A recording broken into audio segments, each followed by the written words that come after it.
The shockingly normal appearance of Mengele's kindergarten was intentional.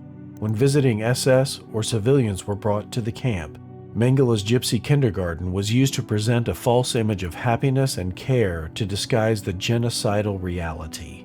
The observers were never allowed to check the other buildings where Mengele's subjects writhed in agony, and they would never know how children would regularly vanish from the kindergarten, never to be seen again.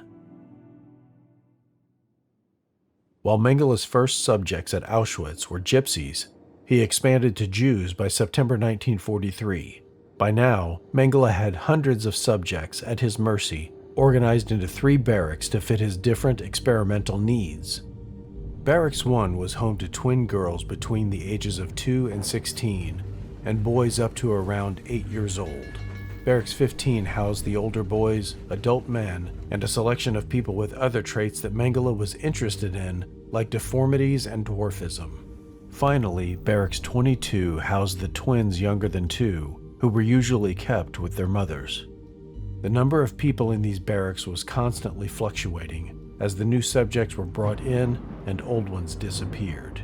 One surviving twin estimates that Barracks 1 typically housed around 350 pairs of twins at any one time. Another survivor offered this glimpse of Barracks 15.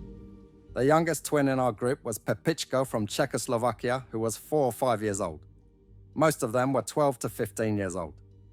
There were also Jewish triplets from Germany, aged about 60. We also had a family of dwarfs, consisting of 2 men and 5 women. Life in the barracks was quite similar to life elsewhere in the camp, with a similar diet and living arrangements. The main difference was that other prisoners had to work, but Mengele's chosen prisoners did not. Instead, their only purpose was to wait anxiously, never knowing when Mengele would summon them into the darkness of his secret laboratories.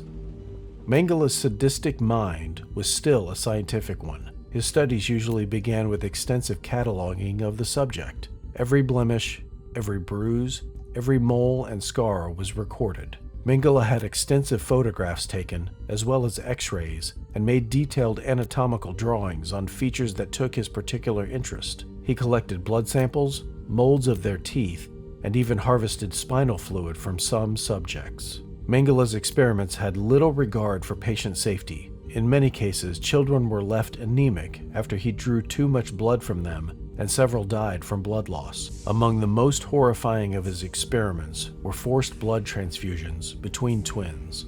Mengele, in his obsession, repeatedly ignored basic blood type compatibility, recklessly injecting one twin's blood into the other.